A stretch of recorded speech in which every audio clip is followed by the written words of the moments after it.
ನನಗೆ ಮತ್ತು ಇವ ಯಾಕೆ ಹಿಡ್ದಾನ ಮೈಕ್ ಅಂದಿರಿ ನೀವು ಖರೆ ನಿಮ್ಮ ನೋಡೋಣ ಮೇಯಾಗ ಬಂದಂಗೆ ಆಗೈತೆ ರೀ ಮಾಡಲಿ ಅನ್ನ. ಆದ್ರೆ ನನಗೆ ಬೇವೂರನ್ಯ ಬೇಗೂರು ಅನ್ನೋದು ಗೊತ್ತಿದ್ದಿಲ್ಲ. ಬೇ ಅನ್ನೋದು ಶಬ್ದ ಇದು ತಾಯಿ ಅಥವಾ ಹೆಣ್ಮಕ್ಳಿಗೆ ತಾರು ಗುರು, ಅದನ್ನ ಉಲ್ಟಾ ಮಾಡ್ರಿ, ಇದು ಗುರು ಬೇ ಆಗ್ತೈತಿ. ಇದು ಗುರುವೇ ಆಗ್ತಕ್ಕಂಥ ಊರ ಇದು ಬೇಗೂರು ಅಂತಕ್ಕಂಥದ್ದು ಹೇಳಿ ಪೂಜ್ಯರ ಚರಣಾರವಿಂದಕ್ಕೆ ನಮಿಸಿ ಅವರು ತಮ್ಮ ಶ್ರೀವಾಣಿಯನ್ನ ಸುದೀರ್ಘ ವೇಳೆಯವರೆಗೆ ನಮ್ಮೆಲ್ಲರಿಗೂ ಉಣಿಸ್ಲಿ ತಿಳ್ಕೊಂಡು ನಾ ಬೇಡಿಕೊಳ್ಳುತ್ತೇನೆ ನಿಮ್ಮೆಲ್ಲರ ವತಿಯಿಂದ.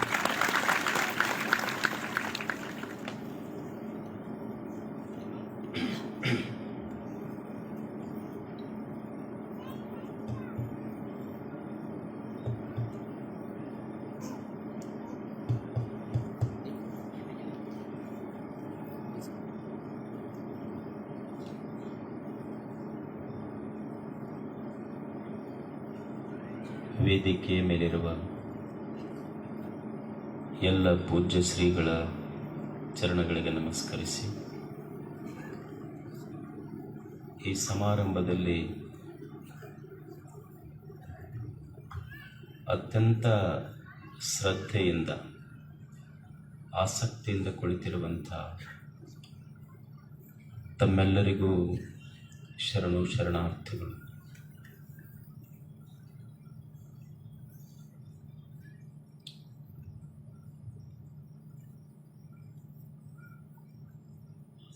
ಒಬ್ಬ ಪಾಶ್ಚಿಮಾತ್ಯ ಚಿಂತಕ, ಅವನ ಹೆಸರು ಸ್ಟೀವನ್ಸನ್. ಆ ಸ್ಟೀವನ್ಸನ್ ಒಂದು ಚಿಂತನೆ ಪ್ರಾರಂಭಿಸಿದ. ಈ ಜಗತ್ತಿನ ಕತ್ತಲೆ ಹೋಗಬೇಕಲ್ಲ, ಏನು ಮಾಡುವುದು? ಕತ್ತಲೆಯ ಬಗ್ಗೆ ಬೈದ್ರ ಕತ್ತಲೆ ಹೋಗ್ತದೆ. ಕತ್ತಲೆಯನ್ನು ಒಂದು ರೂಮಿನಲ್ಲಿ ಕೂಡಿ ಹಾಕಲಿಕ್ಕೆ ಸಾಧ್ಯ ಇದೆಯೇನು? ಕತ್ತಲೆಯನ್ನು ಬಡದರ ಕತ್ತಲೆ ಹೋಗ್ತದೇನು? ಸ್ಟೀವನ್ಸನ್ ಅಂತಾನೆ, ಬೈಯುವುದರಿಂದ ಕತ್ತಲೆ ಹೋಗುವುದಿಲ್ಲ, ಬಡಿಯುವುದರಿಂದ ಕತ್ತಲೆ ಹೋಗುವುದಿಲ್ಲ, ರೂಮಿನಲ್ಲಿ ಕೂಡಿ ಹಾಕುವುದರಿಂದನೂ ಕತ್ತಲೆ ಹೋಗುವುದಿಲ್ಲ. ಕತ್ತಲೆ ಹೋಗಬೇಕಾದ್ರೆ ಏನೂ ಮಾಡಬೇಕಾಗಿಲ್ಲ, ದೀಪ ಹಚ್ಚು, ಕತ್ತಲೆ ತನ್ನಷ್ಟಕ್ಕೆ ತಾನೇ ಹೋಗ್ತದೆ. Instead of cursing the darkness, light a candle. ಕತ್ತಲೆಯನ್ನು ಬೈಯುವುದಕ್ಕಿಂತ ದೀಪ ಹಚ್ಚು ಕೆಲಸ ಮಾಡಬೇಕು ಮನುಷ್ಯ. ದೀಪ ಅಷ್ಟು ದೊಡ್ಡದು ಜಗತ್ತಿನೊಳಗೆ, ಅದು ಬೆಳಕ ಕೊಡ್ತೈತಿ ಎಲ್ಲರಿಗೂ. ಬೆಳಕಿಗೆ ಅಷ್ಟು ಪ್ರಾಮುಖ್ಯತೆ ಇದೆ ವಿಶ್ವದೊಳಗೆ.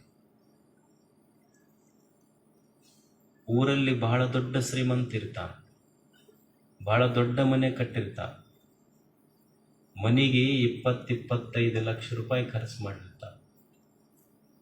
20-25 ಲಕ್ಷ ರೂಪಾಯಿ ಖರ್ಚು ಮಾಡಿ ಒಂದು ದಿವಸ ಮನೆ ಕಟ್ಟುತ್ತಾನೆ. ಆ ಕಟ್ಟಿದ ಮನೆ ಒಂದು ದಿವಸ ಉದ್ಘಾಟನೆ ಮಾಡ್ತಾನೆ. ಬಹಳ ಆಶ್ಚರ್ಯ ಅಂದ್ರೆ 25 ಲಕ್ಷ ರೂಪಾಯಿ ಕೊಟ್ಟು ಖರ್ಚು ಮಾಡಿದ ಮನೆ ಉದ್ಘಾಟನೆಯಾಗಿದ್ದು 1 ರೂಪಾಯಿ ಕೊಟ್ಟು ತಂದ ಮೇಣದ ಬತ್ತಿಯ ಬೆಳಕಿನಿಂದ ಆ ಮನೆ ಉದ್ಘಾಟನೆ. ಹಾಗಾದರೆ ಬೆಲೆ ಇರುವುದು ಮನೆಗೋ ಅಥವಾ ಬೆಳಕಿಗೋ? ಬೆಲೆ ಇರುವುದು ಬೆಳಕಿಗೆ. ದೀಪದ ಬೆಳಕು ಇರದೇ ಇದ್ರ ಮನೆ ಕತ್ತಲು, ಜ್ಞಾನದ ಬೆಳಕು ಇರದೇ ಇದ್ರ ಮನಸ್ಸು ಕತ್ತಲು, ಈ ಬದುಕೇ ಕತ್ತಲಾಗ್ತದೆ. ಅದಕ್ಕಾಗಿ ನಿಮ್ಮ ಗುರುಗಳು ಇಲ್ಲೊಂದು ನಿಮ್ಮೆಲ್ಲರ ಅಂತರಂಗದಲ್ಲಿ ಆರುವ ದೀಪ ಅಲ್ಲ, ಆರದ ಜ್ಞಾನದ ದೀಪವನ್ನು ಹಚ್ಚುತ್ತಾ ಇದ್ದಾರೆ. ನನಗೆ ಆಶ್ಚರ್ಯ ಅನ್ನಿಸ್ತು. ಇಷ್ಟು ಹಳ್ಳಿಯೊಳಗ ಇಷ್ಟು ಜನ ಇಷ್ಟು ಹೊತ್ತಿನಾಗ ಎಷ್ಟು ಶಾಂತದಾರ, ಮತ್ತೆಲ್ಲ ಶಾಸ್ತ್ರ ಅದರ ಬಗ್ಗೆ ತಿಳುವಳಿಕೆ ಕೇಳ್ತಾರ ಅಷ್ಟು ಚಂದ. ಇದು ಬಹಳ ಕಡಿಮೆ. ಈಗ ಇಂಥ ಭಕ್ತರು ಸಿಗೋದು ಬಹಳ ಕಡಿಮೆ. ಹೆಂಗೆ ಸಿಗ್ತಾರಂದ್ರೆ, ನೀವು ಅಕಸ್ಮಾತ್ ಗುರುಗಳು ಸಕ್ರೆ ಕೊಟ್ಟರು ಅಂದ್ರೆ ಅವು ಸಕ್ರೆ ಎಣಿಸಿ ಮಟಗಾದ ನಂಬರ್ ಹಚ್ಚೋರು ಸಿಗ್ತಾರೆ ಭಾಳ ಮಂದಿ. ಹಳ್ಳ ಇರ್ತಾವಲ್ಲ, ಸಕ್ರೆ ಸಕ್ರೆ ಕೊಟ್ರೆ ಎಷ್ಟು ಅದಾವ ಇವು ಅಂತ ಎಣಿಸಿ ನಂಬರ್ ಹಚ್ಚೋರು ಸಿಗ್ತಾರೆ. ಇಷ್ಟು 9 ಗಂಟೆಗೆ ಶಾಸ್ತ್ರ ಕೇಳ ಭಕ್ತರು ಬೇಗೂರಾಗ ಸಿಗ್ತಾರೆ, ಮತ್ತೆಲ್ಲಿ ಸಿಗ್ತಾರೆ? ಕಲಿಯುವುದು ಮನುಷ್ಯನ ಜೀವನ ಪ್ರಾರಂಭ ಆಗ್ತದೆ ಹುಟ್ಟಿನಿಂದ, ಸಾವಿನಲ್ಲಿ ಮುಕ್ತಾಯ ಆಗ್ತದೆ. ಈ ಹುಟ್ಟು ಮತ್ತು ಸಾವು ಇವುಗಳ ಮಧ್ಯದಲ್ಲಿ ಬದುಕಿದೆ. ಹುಟ್ಟಿನಿಂದ ಈ ಬದುಕಿನ ಯಾತ್ರೆ ಪ್ರಾರಂಭ ಆಗ್ತದೆ, ಸಾವಿನಲ್ಲಿ ಇದು ಮುಕ್ತಾಯ ಆಗ್ತದೆ. ಈ ಹುಟ್ಟು ಮತ್ತು ಸಾವಿನ ಮಧ್ಯದಲ್ಲಿ ಮನುಷ್ಯ ಮಾಡುವ ಕೆಲಸ ಅಂದ್ರೆ ಕಲಿಯುವುದು, ತಿಳ್ಕೊಳ್ಳುವುದು, ಜ್ಞಾನ ಸಂಪಾದನೆ ಮಾಡಿಕೊಳ್ಳುವುದು. ಹಲವು ಮಾರ್ಗಗಳಿರಬಹುದು. ನಿಸರ್ಗದಿಂದ ಮನುಷ್ಯ ಕಲಿಯಲಿಕ್ಕೆ ಸಾಧ್ಯ ಇದೆ, ಗುರುಗಳ ಮಾತಿನಿಂದ ಮನುಷ್ಯ ಕಲಿಯಲಿಕ್ಕೆ ಸಾಧ್ಯ ಇದೆ, ಜ್ಞಾನಿಗಳ ಅನುಭಾವಿಗಳ ದಾರ್ಶನಿಕರ ನುಡಿಗಳಿಂದ ಮನುಷ್ಯ ಕಲಿಯಲಿಕ್ಕೆ ಸಾಧ್ಯ ಇದೆ, ಸ್ವಾನುಭವದಿಂದ ಮನುಷ್ಯ ಕಲಿಯಲಿಕ್ಕೆ ಸಾಧ್ಯ. ಇದು ಮನುಷ್ಯ ಕಲಿಯಬೇಕಾಗ್ತದೆ. ಇದೊಂದು ಯಾತ್ರೆ. ಇದು ಫ್ರಮ್ ಓಂಬ್ ಟು ಟಾಮ್, ಗರ್ಭದಿಂದ ಗೋರಿಯವರೆಗಿನ ಪಯಣ ಇದು ಬದುಕು. ಹುಟ್ಟಿನಿಂದ ಸಾವಿನವರೆಗೆ ಎಲ್ಲರಿಂದ ಕಲಿಯುವುದು, ಸ್ವಾನುಭವದಿಂದ ಕಲಿಯುವುದು, ಗುರುಗಳಿಂದ ಕಲಿಯುವುದು, ದಾರ್ಶನಿಕರಿಂದ ಕಲಿಯುವುದು, ನಿಸರ್ಗದಿಂದ ಕಲಿಯುವುದು.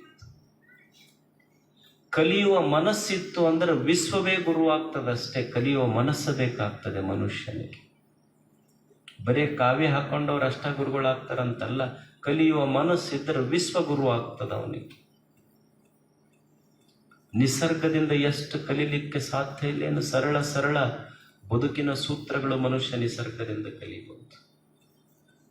ಎಷ್ಟು ನಿಸರ್ಗ ಮನುಷ್ಯನಿಗೆ ನಿಸರ್ಗ ಎಷ್ಟು ಅದ್ಭುತವಾದ ಬದುಕಿನ ಪಾಠ ಹೇಳಿಕೊಡ್ತದೆ. ಯಾವ ಶಾಸ್ತ್ರ ಹೇಳಾರದು ಸುಮ್ಮನೆ ಒಂದು ಸಣ್ಣ ಸಸ್ಯ ಹೇಳ್ತೈತಿ.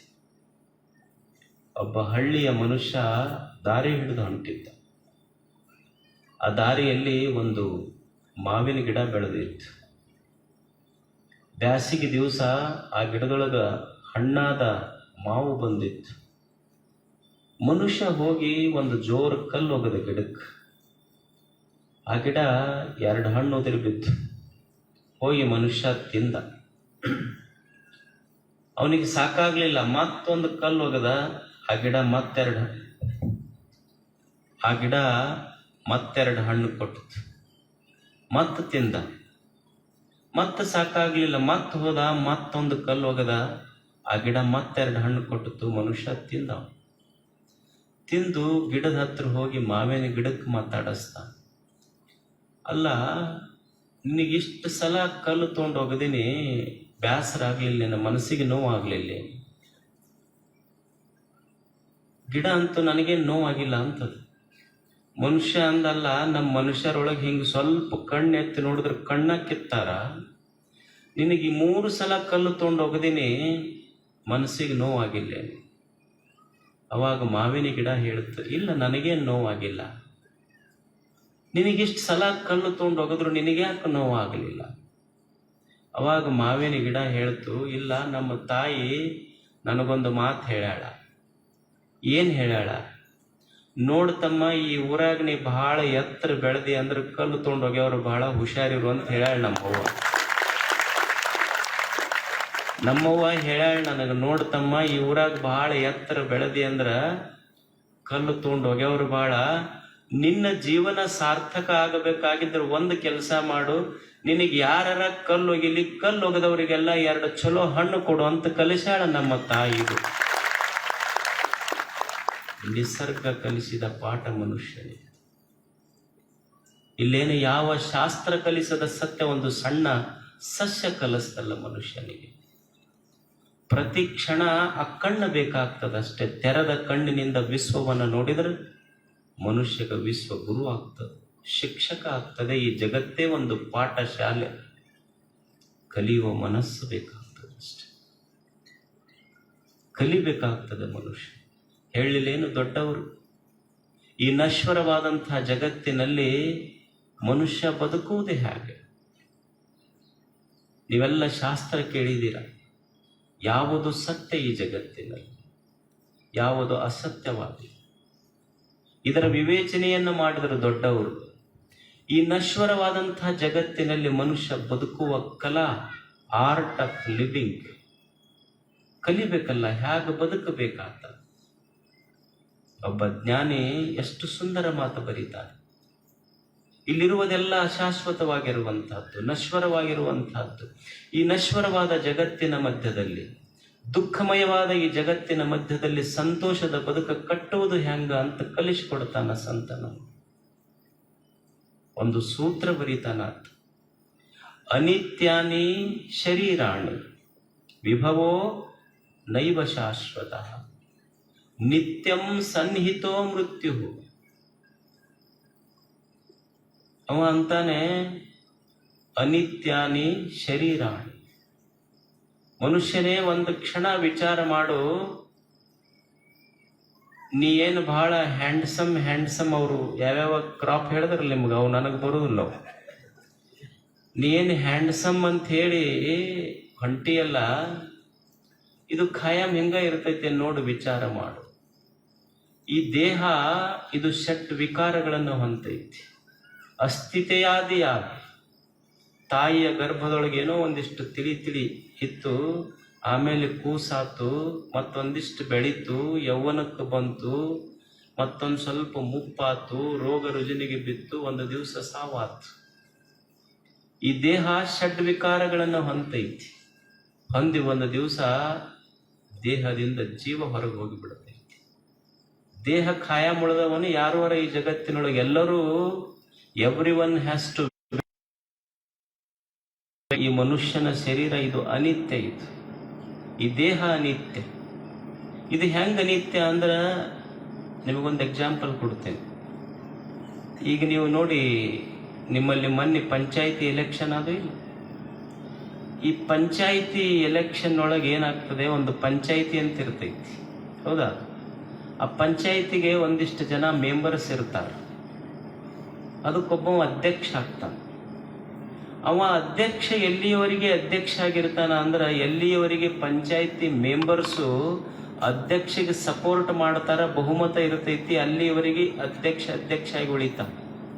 ಯಾವಾಗ ಪಂಚಾಯಿತಿ ಮೆಂಬರು ಅವ್ರ ಸಪೋರ್ಟ್ ಹಿಂದಕ್ಕೆ ತಕ್ಕೊಂಡ್ರು, ಅವಾಗ ಅಧ್ಯಕ್ಷ ಬಿದ್ದು ಹೋಗ್ತಾನ, ಪಂಚಾಯಿತಿ ಡಿಸಾಲ್ವ್ ಆಗ್ತೈತದ. ಹಂಗ ಈ ಮನುಷ್ಯನ ದೇಹ ಅನ್ನೋದೊಂದು ಗ್ರಾಮ ಪಂಚಾಯಿತಿ ಇದ್ದಂಗಿದು. ಒಂಥರ ಕಣ್ಣು, ಕಿವಿ, ಮೂಗು, ನಾಲಿಗೆ, ಕೈಯ, ಕಾಲ, ಇವು ಏನು ಇಂದ್ರಿಯಗಳದಾವಲ್ಲ, ಈ ಗ್ರಾಮ ಪಂಚಾಯಿತಿಯ ಮೆಂಬರ್ಸ್ ಅವರೆಲ್ಲ. ಒಂದು ದಿವಸ ವಯಸ್ಸಾತು ಅಂದ್ರೆ ಕಣ್ಣು ಕಾಣದಂಗ ಆಗ್ತೈತಿ, ಕೈ ನಡಗಾಕ್ ಶುರು ಮಾಡ್ತಾವ, ಕಾಲು ನಡಗಾಕ್ ಶುರು ಮಾಡ್ತಾವ, ಕಿವಿ ಕೇಳೋದಿಲ್ಲ, ನಾಲಿಗೆ ರುಚಿ ಕಳ್ಕೊಂತೈತಿ. ವಯಸ್ಸಾದಂಗ ಏನಾಗ್ತೈತಿ ಅಂದ್ರೆ ಎಲ್ಲ ಇಂದ್ರಿಯಗಳನ್ನುವಂಥ ಮೆಂಬರ್ಸು ಸಪೋರ್ಟ್ ಹಿಂದಕ್ಕೆ ತಗೊಳಕ್ ಶುರು ಮಾಡ್ತಾರ. ಈ ಗ್ರಾಮ ಪಂಚಾಯಿತಿ ಒಳಗೆ ಜೀವ ಅನ್ನುವುದನ್ನೆಲ್ಲ ಅಧ್ಯಕ್ಷ ಇದ್ದಂಗ, ಯಾವಾಗ ಈ ಪಂಚಾಯಿತಿ ಮೆಂಬರ್ ತಮ್ಮ ಸಪೋರ್ಟ್ ಹಿಂದಕ್ಕೆ ತಕ್ಕೊಂತಾರ, ಈ ದೇಹ ಅನ್ನುವ ಪಂಚಾಯಿತಿಯ ಅಧ್ಯಕ್ಷ ಜೀವ ಬಿದ್ದು ಹೋಗ್ತಾನ, ಬಾಡಿ ಡಿಸಾಲ್ವ್ ಆಗ್ತೈತಿ. ದೇಹ ಇದು ಶಾಶ್ವತ ಅಲ್ಲ, ಇದು ಒಂದು ದಿವಸ ಹೋಗೇ ಬಿಡ್ತೈತಿ. ಯಾರೂ ಉಳಿದಿಲ್ಲ ಇಲ್ಲಿ. ವಿಭವೋ ನೈವ ಶಾಶ್ವತ, ಸಂಪತ್ತು ಶಾಶ್ವತವಲ್ಲ. ಮನುಷ್ಯನಿಗೆ ಸಂಪತ್ತು ಅಂದ್ರೆ ಯಾವುದಕ್ಕೆ ಅನ್ನಬೇಕು? ನಾವೇನ್ ತಿಳ್ಕೊಂಡಿವಿ, ಬಂಗಾರ, ಬೆಳ್ಳಿ ಇದು ಸಂಪತ್ತು ಅಂತ ನಾವು ತಿಳ್ಕೊಂಡಿವಿ. ಮತ್ತಿದ್ರ ಬೆನ್ನ ಹತ್ತಿ ಹೊಂಟಿವಿ. ಮತ್ತು ನಮಗೆಲ್ಲರಿಗೆ ಏನು ಅಪೇಕ್ಷೆ ಅಂದ್ರೆ, ಭಾಳ ಜಲ್ದಿ ಶ್ರೀಮಂತರಾಗಬೇಕು. Immediately I have to become rich. ಜಲ್ದಿ ಶ್ರೀಮಂತರಾಗಬೇಕಂತೀವಿ, ಇದು ಒಂದೇ ಎಲ್ಲರಿಗೆ ಇರೋದು. ನನಗೆ ಬಡತನ ಬರಬಾರ್ದು, ನಾ ಬಹಳ ಜಲ್ದಿ ಶ್ರೀಮಂತ ಆಗಬೇಕು. ಒಬ್ಬನಿಗೆ ಇದನ್ನ ಹುಡುಕ್ತಿದ್ನಂತವನ್ನ ಜಲ್ದಿ ಶ್ರೀಮಂತ ಆಗ್ಬೇಕಂತ. ಹಿಂಗೆ ಹುಬ್ಬಳ್ಳಿ ಅಂತ ಪಟ್ಟಣದಾಗ ಹೋದ, ಅಲ್ಲೊಂದು ಲೈಬ್ರರಿ ಬುಕ್ ಸ್ಟಾಲ್ ಇತ್ತು. ಆ ಬುಕ್ ಸ್ಟಾಲ್ನೊಳಗೊಂದು ಪುಸ್ತಕ ಇಳೆ ಬಿಟ್ಟಿದ್ರಂತ, ಒಂದೇ ದಿನದಲ್ಲಿ ಶ್ರೀಮಂತನಾಗುವುದು ಹೇಗೆ ಅಂತ. ಇವ ಹೋದ, ಬಡ ಬಡ ಪುಸ್ತಕ ತಗೊಂಡ, ಕೊಡ್ರಿ ಅಂತ 500 ರೂಪಾಯಿ ಕೊಟ್ಟ. ಅಂಗಡಿ ಬುಕ್ ಸ್ಟಾಲ್ನಾಗ 2 ಪುಸ್ತಕ ಕೊಟ್ಟ ಇವನಿಗೆ ಆಶ್ಚರ್ಯ ಆಯ್ತು. ತಗೊಂಡವನಿಗಲ್ಲ, ನಾ ಒಂದ ಪುಸ್ತಕ ಕೇಳೀನಿ, ನೀವೆರಡು ಪುಸ್ತಕ ಕೊಟ್ರಿ. ಆ ಪುಸ್ತಕದ ಹೆಸರೇನು ಅಂದ್ರ ಒಂದೇ ದಿನದಲ್ಲಿ ಶ್ರೀಮಂತನಾಗುವುದು ಹೇಗೆ. ಅವ ಅಂದ, ಏನು ಪುಸ್ತಕ ಓದೋದೈತಿ, ಬೆಳಕ್ ಹರಿದ್ರಾಗ ಶ್ರೀಮಂತ ಆಗೋದೈತಿ. ಅವ ಎರಡು ಪುಸ್ತಕ ಕೊಟ್ಟ ಅಂಗಡಿ. ಇವ ಅಂದ, ನನಗೆ ಒಂದ ಪುಸ್ತಕ ಸಾಕ್ರಿ ಅಂದ. ಇಲ್ಲ, ಒಂದೇ ದಿನದಲ್ಲಿ ಶ್ರೀಮಂತನಾಗುವುದು ಹೇಗೆ ಅನ್ನೋ ಪುಸ್ತಕ ಐತಲ್ಲ, ಅದಕ್ಕೆ 500 ರೂಪಾಯಿ, ಇನ್ನೊಂದು ಪುಸ್ತಕ ಫ್ರೀ ಕೊಡ ಸಂಪತ್ತು. ಹಾಗಾದ್ರೆ ಭೂಮಿಯ ಮೇಲಿನ ನಿಜವಾದ ಸಂಪತ್ತು ಅಂದ್ರೆ ಬಂಗಾರ ಬೆಳ್ಳಿ ಅಲ್ಲ. ಸುಭಾಷಿತಕಾರ ಅಂತಾನೆ, ಈ ಭೂಮಿಯ ಮೇಲಿನ ನಿಜವಾಗಲೂ ಯಾವುದಾದ್ರೂ ಸಂಪತ್ತಿದ್ರ ಅನ್ನ, ನೀರು, ಒಳ್ಳೆಯ ಮಾತುಗಳು ನಿಜವಾದ ಸಂಪತ್ತು. ಇದಕ್ಕಿಂತ ದೊಡ್ಡ ಸಂಪತ್ತೇನು ಇಲ್ಲ. ನಾವೇನು ತಿಳ್ಕೊಂಡಿವೆಲ್ಲ ಈ ಸಂಪತ್ತು ನಿಜವಾದ ಸಂಪತ್ತಲ್ಲ ಅಂತಾರವ್ರು. ಯಾಕಂದ್ರ ನೀವು ನೋಡಿ, ಊರಾಗ ಬಹಳ ದೊಡ್ಡ ಶ್ರೀಮಂತ ಇರಬಹುದು ಅಂತಿರ್ತಾನ. ಅವ ಏನಂತಿರ್ತಾನಂದ್ರ, ಈ ಊರು ಮುಂದ ಏನು ಹೊಲ ಐತಲ್ಲ, ಇದಕ್ಕೆಷ್ಟರ ಕಿಮ್ಮತ್ತು ಕಟ್ರಿ ನೀವು, ಅಷ್ಟು ಕಿಮ್ಮತ್ತು ಕೊಟ್ಟು ಖರೀದಿ ಮಾಡ್ತೀನಿ ಅಂತ ಮಾಲಕ್ ಅಂತಿರ್ತಾನ. ಶ್ರೀಮಂತ ಯಾರು ಸಂಪತ್ತನ್ನು ತಗೊಂಡು ಹೋದವ್ರು ಅದಿವೇನು ಖಾಯಮಾಗಿ. ಈಗ ನಾನು ಬಹಳ ಶ್ರೀಮಂತ ಅದೀನಿ ಅಂದ್ರೆ ಒಂದಿಷ್ಟು VRL ಒಳಗೆ 1 ಕ್ವಿಂಟಲ್ ಹಾಕಿ ಕಳಿಸ್ಬೋದು, ತಗೊಂಡು ಹೋಗ್ಬೋದು. ಇಲ್ರಿ, ನಂದು ಕಾರ್ ಐತಿ ಅಂದ್ರೆ ಅದ್ರಾಗ 1 ಅರ್ಧ ಕ್ವಿಂಟಲ್ ಒಯ್ಬೋದು. ಇಲ್ರಿ, ನಾವು ವಿಮಾನದಾಗ ಹೋಗ್ತೀವಿ ಅಂದ್ರೆ ಬಹಳ ಬಿಡುದಿಲ್ಲ, ಅಲ್ಲಿ 23 ರಿಂದ 25 kg ಅಷ್ಟ ನೀವು ಹೊತ್ಕೊಂಡು ಹೋಗ್ಬೋದು.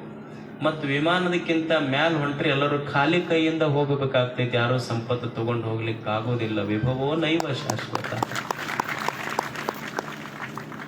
ಹೊಲ ಹೋಗೈತಿ, ಮನಿ ಹೋಗೈತಿ ಅಂತ ನಾವು ಒತ್ತೀವಿ.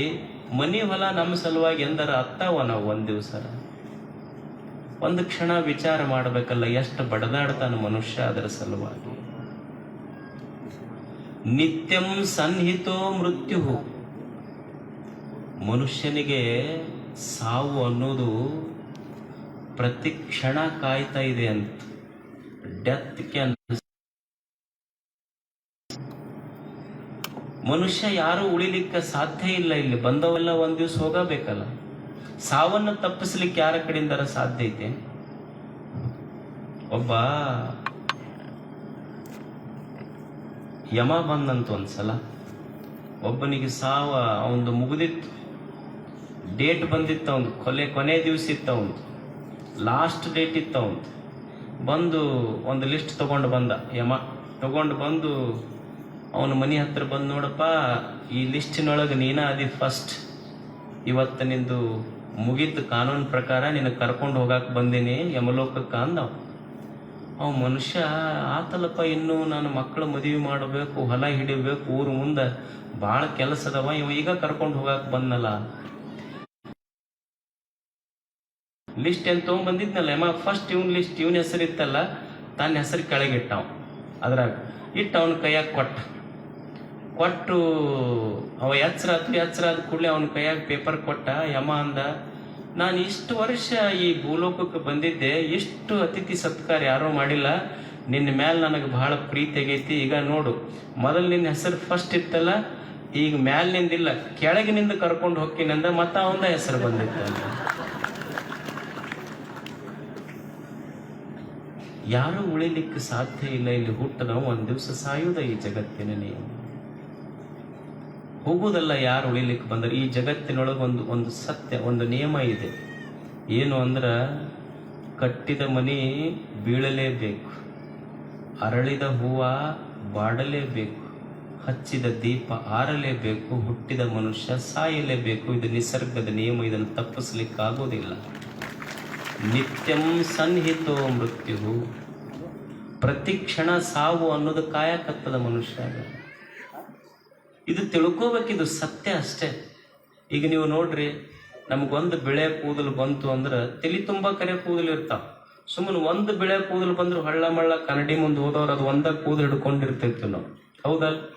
ಹಂಗ ತಿಳ್ಕೋಬೇಕು ಮನುಷ್ಯ. ಮತ್ತೆ ಬಿಳೆ ಕೂದಲು ಬರವ ಅಲ್ಲ, ಬರಬಾರ್ದಂದ್ರೆ ಹೆಂಗ? ಬಿಳೆ ಕೂದಲು ಬರವ ಅಲ್ಲ. ಈಗ ನೀವು ಊಟ ಮಾಡ್ತೀರಿ, ಊಟ ಮಾಡೋ ಹೊತ್ನ್ಯಾಗ ಫಸ್ಟ್ ಏನು ಉಣ್ತೀರಿ? ರೊಟ್ಟಿ ಉಣ್ತೀರಿ, ಚಪಾತಿ ಉಣ್ತೀರಿ, ಆಮೇಲೆ ಏನು ಉಣ್ತೀರಿ? ಅನ್ನ, ಆಮೇಲೆ ಹೋಳಿಗೆ ಹುಗ್ಗಿ ಉಣ್ತೀರಿ, ಕೊನೆಗೆ ಏನು ಉಣ್ತೀರಿ? ಅನ್ನ ಉಣ್ತೀರಿ. ಅನ್ನ ಹೆಂಗಿರ್ತೈತಿ? ಬೆಳ್ಳಗಿರ್ತೈತಿಲ್? ಅಂದ್ರೆ ಬಿಳೆ ಅನ್ನ ಉಣ್ಣಾಕತ್ರ ಊಟ ಮುಗ್ಯಾಕ ಬಂದೈತಿ ಅಂತ ತಿಳ್ಕೊಬೇಕು. ತಲೆಯಾಗ ಬೆಳೆ ಕೂದಲು ಬಂದ್ರೆ ಜೀವನ ಮುಗ್ಯಾಕ ಬಂದೈತಿ ಅಂತ ತಿಳ್ಕೊಬೇಕು. ಇಷ್ಟ ಸಾಕೋದ್ರೊಳಗೆ ಏನು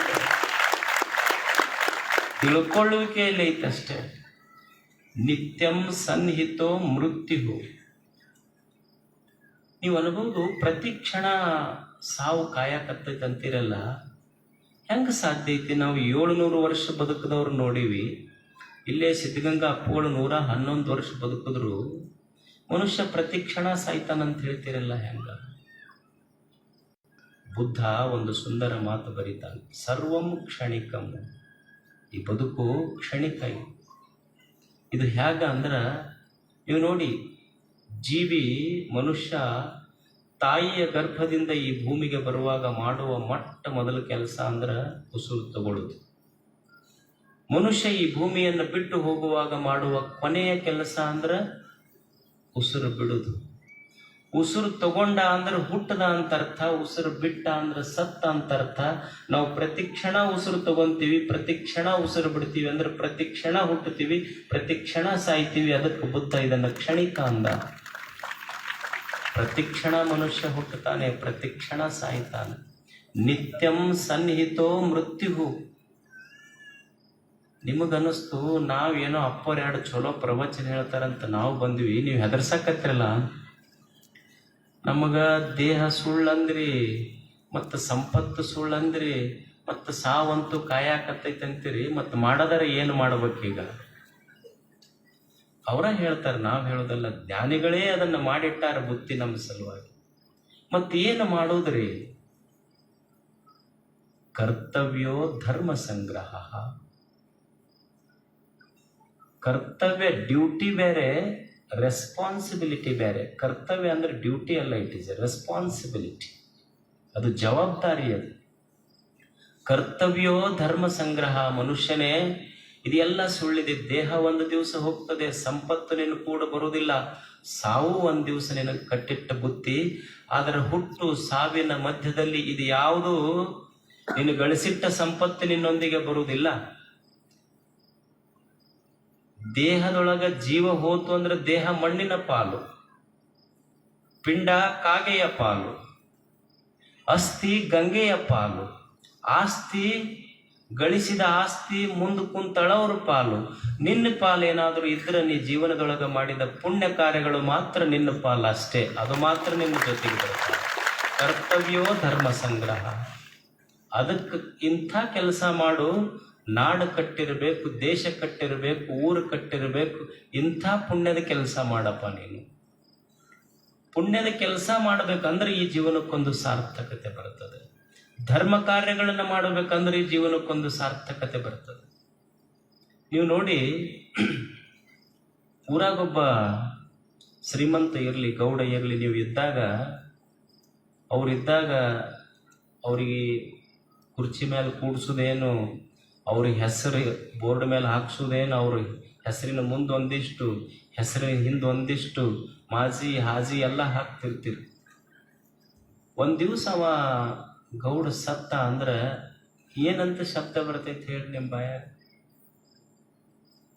ಗೌಡ್ರು ಫೇಲ್ ಆದ್ರಿ ಅಂತೀವಿ, ಹೌದಲ್ಲ? ಸತ್ತ ಸುದ್ದಿ ತೊಗೊಂಬಂದ್ರೆ ಏನು ಹೇಳ್ತಾರೆ? ಗೌಡ್ರು ಫೇಲ್ ಆದ್ರಿ ಅಂತೀವಿ. ಯಾಕೆ ಫೇಲ್ ಆದ್ರಿ ಅಂದ್ರೆ ಹಾರ್ಟ್ ಫೇಲ್ ಆತ್ರಿ. ಯಾಕೆ ಫೇಲ್ ಆದ್ರಿ ಅಂದ್ರೆ ಕಿಡ್ನಿ ಫೇಲ್ ಆದವ್ರಿ. ಯಾಕೆ ಫೇಲ್ ಆತ್ರಿ ಅಂದ್ರೆ ಲಿವರ್ ಫೇಲ್ ಆತ್. ಅಲ್ಲ, ಗೌಡ್ರು ಫೇಲ್ ಆದ್ರು. ಯಾಕೆ ಫೇಲ್ ಆದ್ರು ಅಂದ್ರೆ ಕಿಡ್ನಿ ಫೇಲ್ ಆತ್, ಲಿವರ್ ಫೇಲ್ ಆತ್, ಹಾರ್ಟ್ ಫೇಲ್ ಆತ್. ಮನುಷ್ಯಾಗ ಇಷ್ಟು ಗೊತ್ತಿಲ್ಲ. ನೀವು ಬಸ್ ಸ್ಟ್ಯಾಂಡ್ನಾಗ ಒಂದು ಬಸ್ ಹೋದ್ರೆ ಕೇಳ್ರಿ, ಹುಬ್ಬಳ್ಳಿಗೆ ಬಸ್ ಹೋತಾನಪ್ಪ ಅಂದ್ರೆ ಜಸ್ಟ್ ಪಾಸ್ ಆತ್ ನೋಡ್ರಿ ಅಂತಾರೆ, ಮನುಷ್ಯಾಗ ಫೇಲ್ ಆದ್ ನೋಡ್ರಿ ಅಂತಾರೆ. ಇದ್ರ ಮೇಲೆ ವಿಚಾರ ಮಾಡಬೇಕಲ್ಲ. ಬಸ್ ಏನೂ ತಿಳುವಳಿಕೆ ಇಲ್ಲಾರ ತಗಡಿನ ಬಸ್ ಪಾಸ್ ಆಕ್ಕಾವ, ಮನುಷ್ಯ ಫೇಲ್ ಆಗ್ತದೆ.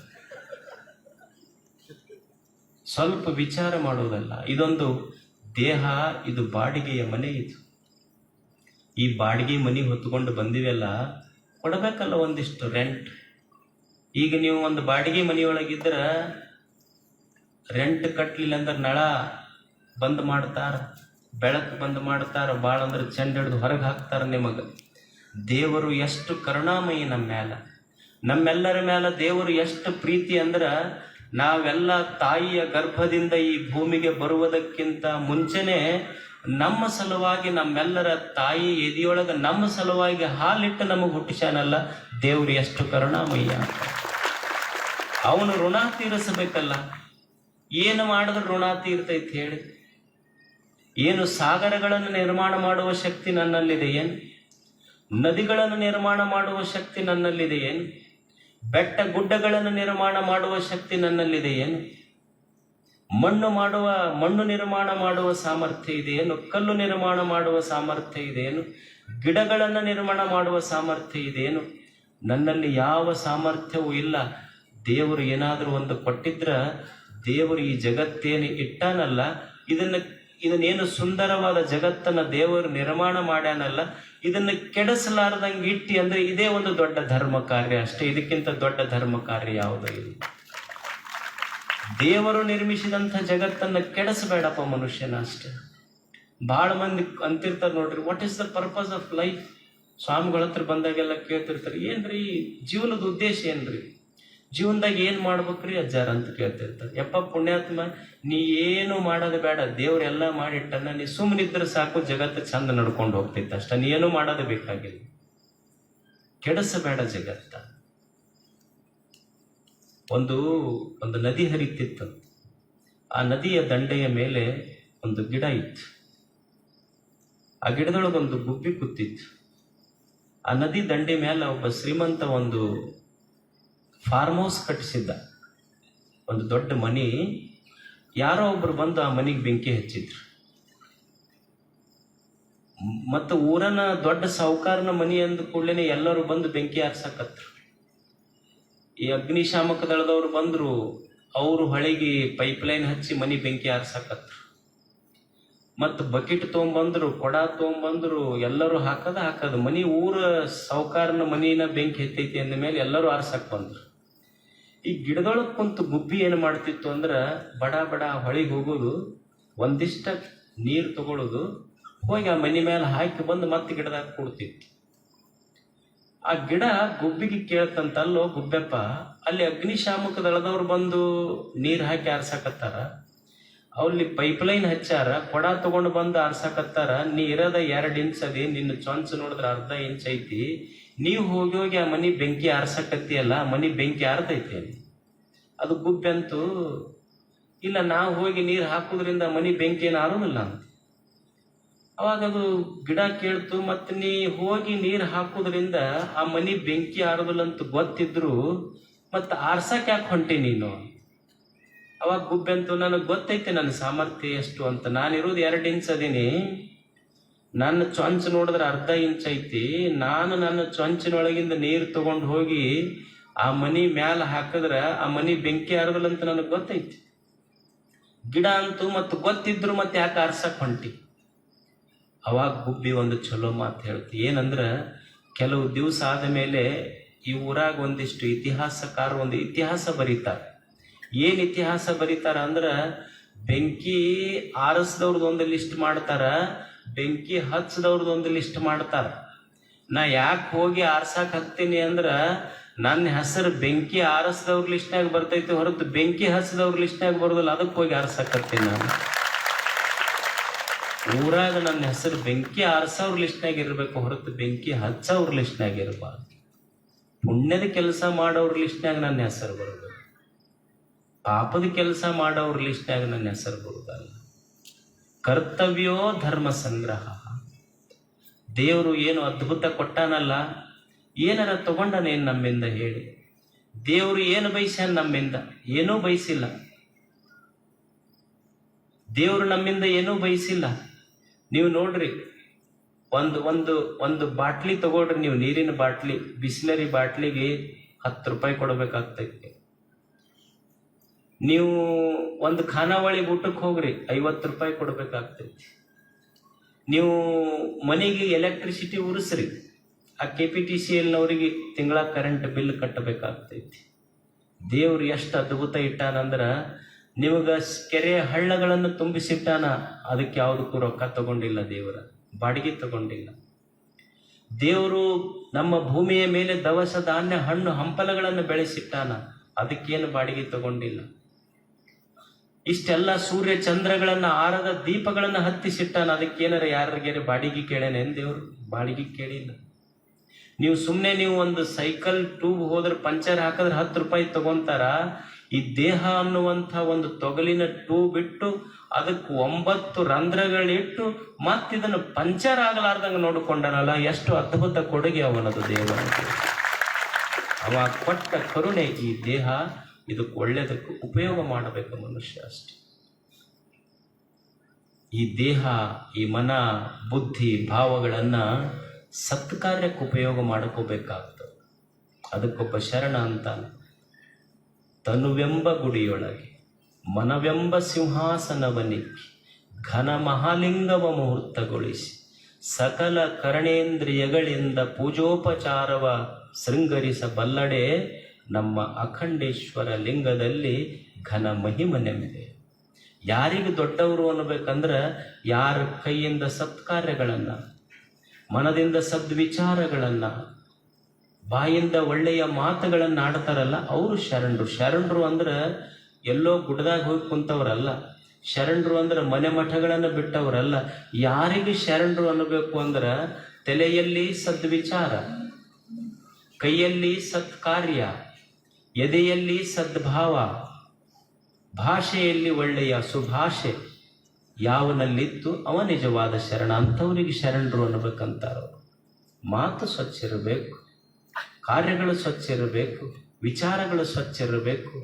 ಮಾಡಿ ಈ ದೇಶ ಕಟ್ಟುವಂಥ ಕೆಲಸ, ನಾಡು ಕಟ್ಟುವಂಥ ಕೆಲಸ ಮಾಡ್ತಾ ಇರಬೇಕು ಮನುಷ್ಯ. ಪೂಜ್ಯರು ಮಾಡಿದಾರಲ್ಲ ನೋಡಿ, ಎಷ್ಟು ಒಳ್ಳೆಯ ಕೆಲಸ ಮಾಡಿದ್ದಾರೆ. ಯಾಕೆ ಧರ್ಮ ಕಾರ್ಯಗಳನ್ನು ಮನುಷ್ಯ ಮಾಡಬೇಕು ಅಂದ್ರೆ ಇದು ಪುಣ್ಯ ಸಂಗ್ರಹದ ಕೆಲಸ.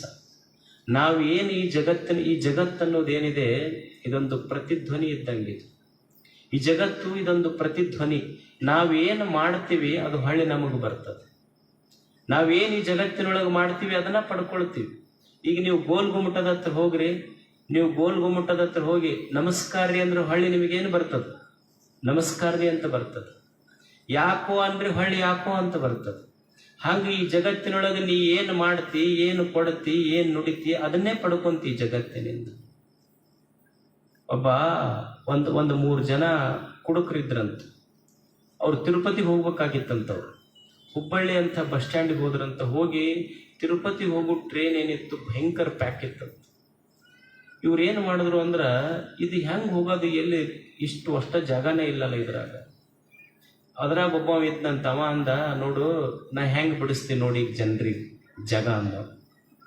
ಹೋಗಿ ಏನು ಕೊನೆ ಡೆಬ್ಬಿ ಇತ್ತಲ್ಲ ಭಯಂಕರ ರಶ್ ಇತ್ತಂತೆ. ಇಲ್ಲಿ ಹಾವು ಬಂದೈತೆ ಅಂತ ಹೇಳ್ದಂತೆ ಎಲ್ಲರಿಗೂ. ಹೇಳಿದ ತಕ್ಷಣ ಎಲ್ಲರೂ ಓಡಿ ಹೋದ್ರಂತೆ ಡೆಬ್ಬಿ ಬಿಟ್ಟು. ಇವ್ರು 3 ಹತ್ತಿದ್ರು. ಅದು ಅರ್ಧ ತಗೊಂಡು ಬಂದಿದ್ರು, ಇನ್ನು ಅರ್ಧ ಉಳಿಸ್ಕೊಂಡು ಬಂದಿದ್ರು. ಮತ್ತೆ ಅಲ್ಲಿ ಕುಂತು ತಗೊಂಡು ಆರಾಮ್ ಮಕ್ಕೊಂಡ್ರವ್ರು. ನೋಡಿ ಹೆಂಗೆ ಸರಿಸಿದ್ ಎಲ್ಲರಿಗೆ ಅಂತ ಹೇಳಿ ಆರಾಮ್ ನಿದ್ದೆ ಮಾಡಕತ್ರು. 5 ಗಂಟೆ ಆಯ್ತು ಬೆಳಿಗ್ಗೆ. 5 ಗಂಟೆಗೆ ಚಾಯ್ ಅಂತೇಳಿ ಹುಡುಗರು ಬರ್ತಾವಲ್ಲ, ಅವ ಬಂದು ಕೂಡಲೇ ಅವ ಸ್ವಲ್ಪ ಎಚ್ಚರಾಗಿತ್ತು. ಯಾವ್ರಿಗೆ ಬಂತು ಟ್ರೇನ ಅಂದ. ಅವಾಗ ಅವ ಅಂದ, ಹುಬ್ಬಳ್ಳಿಯಾಗ ಐತಿದ್ವು ಅಂದ ನಾವು. ಅವ್ರಿಗೆ ಆಶ್ಚರ್ಯ ಆಯ್ತು. ಮತ್ತೆ ತಿರುಪತಿಗೆ ಹೊಂಟಿತ್ತಲ್ಲ ಟ್ರೇನು. ಹೌದು, ಟ್ರೇನ್ ಏನೋ ತಿರುಪತಿಗೆ ಹೊಂಟಿತ್ತು. ಇದ್ರಾಗ ಹಾವು ಬಂದಿತ್ತು ಅಂದಿದ್ದಕ್ಕೆ ಈ ಕೊನೆ ಡೆಬ್ಬಿ ಬಿಟ್ಟು ಮುಂದಿನ ಅಷ್ಟ ತಗೊಂಡು ಹೋಗ್ಯಾರ ಅವರು ಅಂತ ಹೇಳಿದ್ರಂತೆ. ನಾವೇನು ಮಾಡ್ತೀವಿ ಈ ಜಗತ್ತು ನಮಗದು ಕೊಡ್ತದೆ ಅಷ್ಟೇ. ಪ್ರತಿಧ್ವನಿ ಈ ಜಗತ್ತು. ಅದಕ್ಕೆ ಮನುಷ್ಯ ಇದನ್ನು ಕಲಿಯುವುದು, ದುಶ್ಚಟಗಳನ್ನು ಬಿಡುವುದು, ದುಷ್ಕರ್ಮಗಳನ್ನು ಬಿಡುವುದು. ಪೂಜಾ ಅಂದ್ರೆ ಏನೂ ಅಲ್ಲ. ನೀವು ಸಿದ್ಧಾರೂಢರ ಗದ್ದಿಗೆಗೆ ಪ್ರತಿನಿತ್ಯ ನಡ್ಕೊಂಡ್ರ ಪೂಜಾ ಅಂತಲ್ಲ. ನಿಜವಾದ ಪೂಜಾ ಯಾವುದು ಅಂದ್ರೆ ನಾವು ದುಶ್ಚಟಗಳನ್ನು ಬಿಟ್ರ, ದುರ್ಗುಣಗಳನ್ನು ಬಿಟ್ರ, ದುರ್ಭಾವಗಳನ್ನು ಬಿಟ್ರ ನೀವು ಸಿದ್ಧಾರೂಢನ ಗುಡಿಗೆ ದಿವಸ ಬರಬೇಕಾಗಿಲ್ಲ. ಇವನ್ನು ಬಿಟ್ರಿ ಅಂದರೆ ಸಿದ್ಧಾರೂಢನೇ ನಿಮ್ಮ ಜಗಲಿಯ ದೀಪವಾಗಿ ಮನ್ಯಾಗ ಬೆಳಗಾಕ ಶುರು ಮಾಡ್ತಾನೆ. ಕಲಿಬೇಕು ಮನುಷ್ಯ ಅಷ್ಟೇ. ಇದನ್ನು ನಾವೇನು ಮಾಡ್ತಿರ್ತೀವಿ ಅಂದ್ರೆ ಹಚ್ಚೋದು, ದೀಪ ಹಚ್ತಿರ್ತೀವಿ ಮನ್ಯಾಗ ದೀಪ ಹಚ್ತಿರ್ತೀವಿ. ಬೇಡ್ಕೊಳ್ಳೋದು ಏನು ಬೇಡ್ಕೊಳ್ತೀವಿ ಅಂದ್ರೆ ಮನೆ ಮಗ್ಗಲ್ದವ್ರು ದೀಪ ಆರಿ ಹೋಗ್ಲಿ ಅಂತೀವಿ. ಹಚ್ಚದ ದೀಪ ಹಚ್ತಿರ್ತೀವಿ, ಬೇಡ್ಕೊಳ್ಳೋದು ಮನೆ ಮಗ್ಗಲ್ದವ್ರ ದೀಪ ಆರ್ಲಿ. ಅದು ದೀಪ ಅಂತೈತಿ. ಮನುಷ್ಯನೇ, ನಿನ್ನ ಬದುಕಿಗೆ ವೈರಿಗಳಿರಬೇಕೆ ಹೊರತು ನನ್ನ ಬೆಳಕಿಗೆ ವೈರಿಗಳೇ ಇಲ್ಲ. ವೈರಿಗಳಿಲ್ಲದ ಬೆಳಕ ಬದುಕ ನನಗೆ. ಆಗ ಬದುಕ ಕಟ್ಟುವುದು ಮನುಷ್ಯ. ಅಂಥ ಒಂದು ಸುಂದರ ಬದುಕು ಕಟ್ಟಲಿಕ್ಕಾಗಿಯೇ ಪೂಜ್ಯರು ತಮಗೆಲ್ಲ ಕೂಡಿಸಿದ್ದಾರೆ. ನಿಮಗೆಲ್ಲ ನೋಡಿ ಸಂತೋಷ ಆಯ್ತು. ತಮಗೆಲ್ಲ ಒಳ್ಳೆಯದಾಗಲಿ, ಇಂಥ ಕಾರ್ಯಗಳು ಸದಾ ನಡೀತಾ ಇರಲಿ ಅಂತ ಹಾರೈಸಿ ನಮ್ಮ ಮಾತುಗಳನ್ನು